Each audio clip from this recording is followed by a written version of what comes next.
नमस्ते। चलिए बिना देर किए सीधे आज के विषय पर आते हैं। अक्सर जब हम समाचार देखते हैं तो बस भू राजनीति और अंतर्राष्ट्रीय कूटनीति की भारी भरकम बातें ही सुनाई देती हैं, है ना? लेकिन भारत और अफगानिस्तान के रिश्तों की कहानी सिर्फ दो देशों के बीच की कूटनीति तक सीमित नहीं है। बिल्कुल नहीं। ये तो हजारों साल पुराने सांस्कृतिक, ऐतिहासिक और भावनात्मक संबंधों की एक बेहद गहरी और दिलचस्प दास्तान है। आज हम यही समझेंगे कि कैसे ये रिश्ता आज की सरहदों और राजनीति से कहीं आगे जाता है। आज हम एक बहुत ही शानदार सफर पर जाने वाले हैं।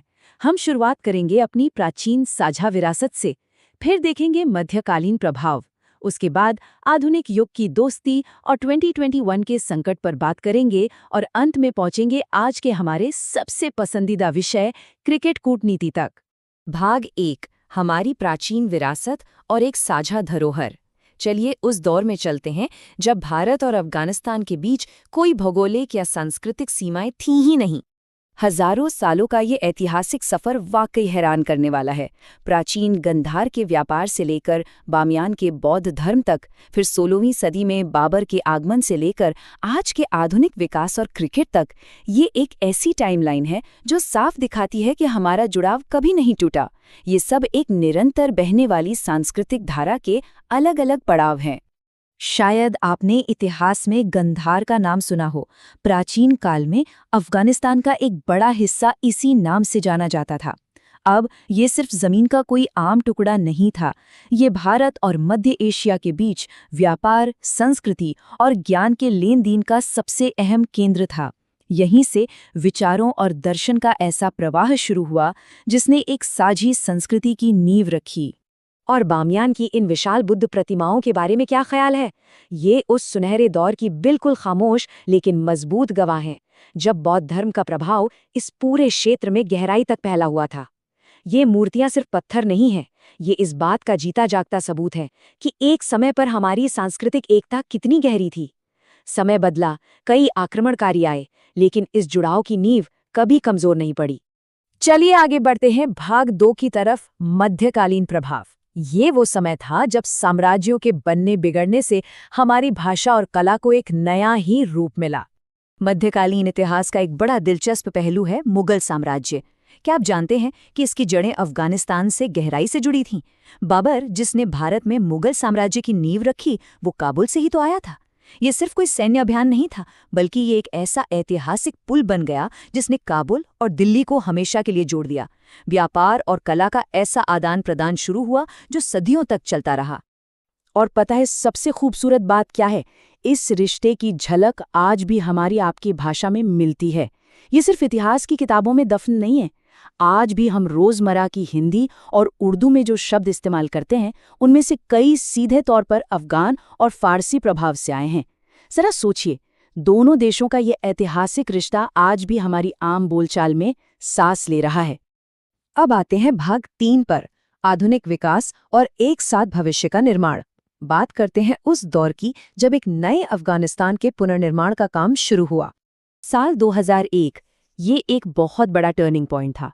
इस साल से अफगानिस्तान के आधुनिक विकास में एक नए और विशाल प्रयास की शुरुआत हुई। जब वहां नई सरकार बनी तो भारत ने एक सच्चे और पक्के दोस्त की तरह वहां के पुनर्निर्माण में एक अहम भूमिका निभाने का फैसला किया। और भारत का ये योगदान सिर्फ कागजों पर या बड़े बड़े भाषणों में नहीं था। भारत ने असल में जमीन पर काम किया, सड़कें बनवाईं, आधुनिक अस्पताल खोले, बच्चों के लिए स्कूल बनाए और ऊर्जा के बड़े प्रोजेक्ट्स शुरू किए। मकसद बहुत साफ था, वहां के आम लोगों की रोजमर्रा की जिंदगी को बेहतर और आसान बनाना।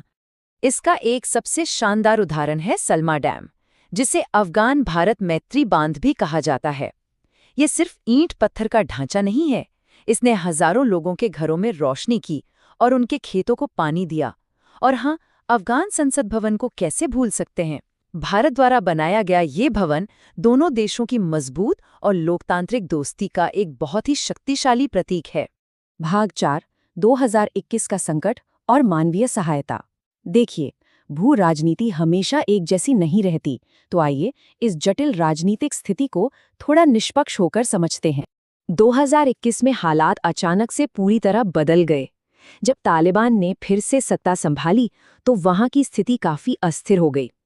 इस बड़े बदलाव की वजह से भारत को अपने कई विकास प्रोजेक्ट्स को बीच में ही रोकना पड़ा और अपने नागरिकों को सुरक्षित वापस बुलाना पड़ा। ये यकीनन एक बहुत ही चुनौतीपूर्ण समय था, जिसने दोनों देशों के कूटनीतिक रिश्तों की एक कड़ी परीक्षा ली।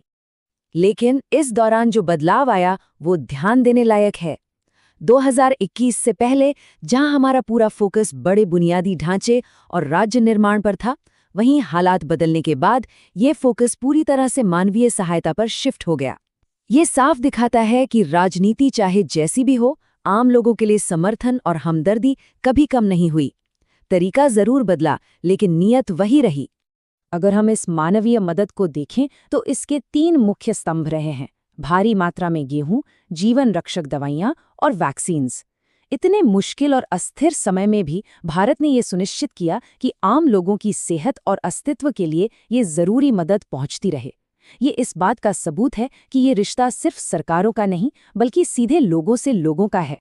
और अंत में भाग 5, आज का परिदृश्य और क्रिकेट कूटनीति, जहां राजनीति पीछे छूट जाती है और खेल लोगों को करीब ले आता है। जरा सोच कर देखिए, प्राचीन व्यापारिक मार्गों से शुरू हुआ ये सफर आज क्रिकेट की पिच तक पहुंच गया है। कितनी अद्भुत बात है ना। अफगानिस्तान के कई शानदार क्रिकेटर भारत में ट्रेनिंग लेते हैं और आईपीएल जैसे बड़े टूर्नामेंट्स में अपनी चमक बिखेरते हैं। आज के समय में क्रिकेट एक बहुत बड़ा सांस्कृतिक पुल बन गया है। जब ये खिलाड़ी खेलते हैं तो वे सिर्फ एथलीट नहीं, बल्कि इस पुरानी दोस्ती के राजदूत बन जाते हैं। तो इस पूरे सफर के बाद एक बहुत ही अहम सवाल हमारे सामने आता है: क्या इतिहास, संस्कृति और इंसानियत के धागों से बुनी गई ये पक्की दोस्ती भविष्य के राजनीतिक बदलावों से अछूती रह सकती है? ये कहानी हमें यही सिखाती है कि सच्ची दोस्ती समय और हालात से कहीं ऊपर होती है। जब रिश्ते दिलों से जुड़े हों तो वे हर मुश्किल का सामना कर लेते हैं। यही वो विचार है जिसे मैं आज आपके साथ छोड़ना चाहता हूँ। आज के इस विश्लेषण में हमारे साथ जुड़ने के लिए आपका बहुत बहुत धन्यवाद। सीखते रहें और जिज्ञासु बने रहें।